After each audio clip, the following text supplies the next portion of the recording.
a chuk chau a kan vak vai kham nak thong thabia hi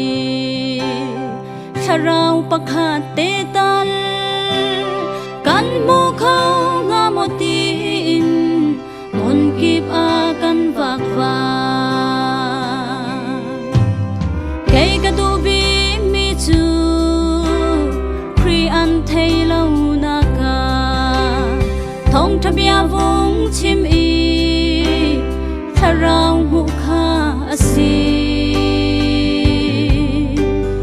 mi ram bun chia silo mi sak chia nak silo zum lâu tu xin a kham la kong Giêsu min chim asi mo boy pa kan chim kan rel mi thum alter lo tha chua pe go zum lâu tu na zum ter hi a har e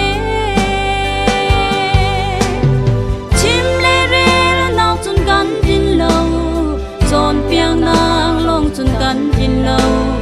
mo boy pa na tha chua na van ro su ter go hoi don theo khăn na chu pum sa in thong an tla hoi don theo khăn na chu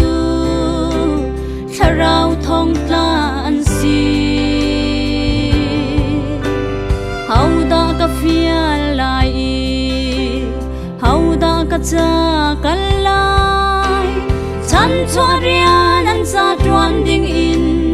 atu akal a her mo boy pa kan chim kan rel mi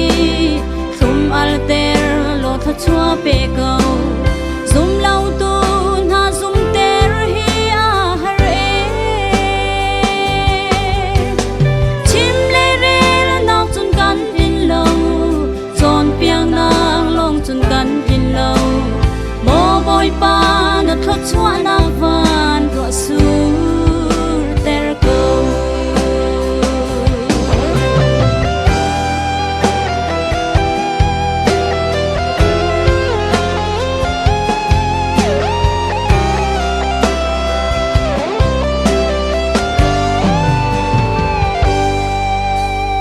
Achan luan nu chun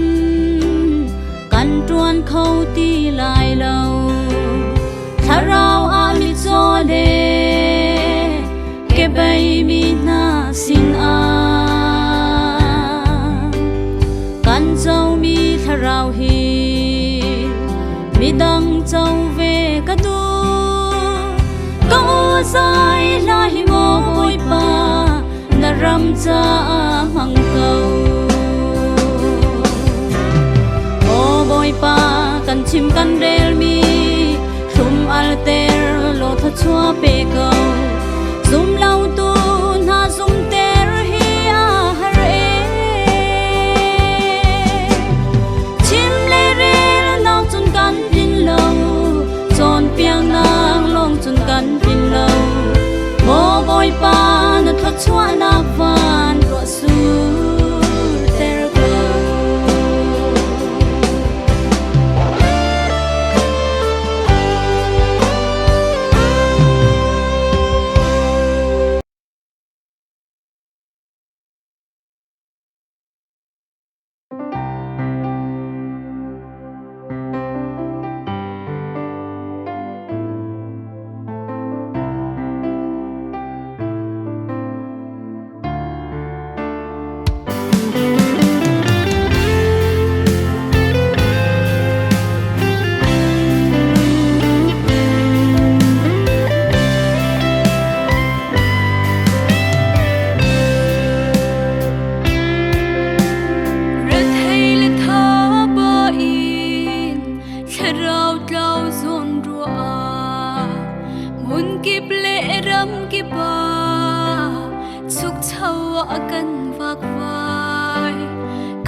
Tharau pakhat te ta kan mu khau ha mutin kan vak vai cây cái tu bi mi chu khi ăn thấy lâu nạc thong chưa bia vun chim y thế rau mu khá gì mi sam bun chia slow mi sắc chia nạc slow zoom lâu tu xin nạc khắp nạc gom Giêsu min chim asi mo boy pa kan chim kan re mi hum al te lo tle chmo me go zoom lâu tu na zoom there hi a her e chim le re nak chun kan kilo zon piak nak long chun kan kilo mo boy pa ngat thlet su nak van ro su der go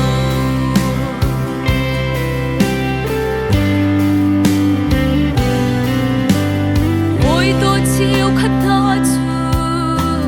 bung sa in thong an la oi to chiu khat na chu khe rau thong tla an si hau da ka fi an lai hau da ka cha kal lai chan chua rian an cha tuan ding in atu akal a her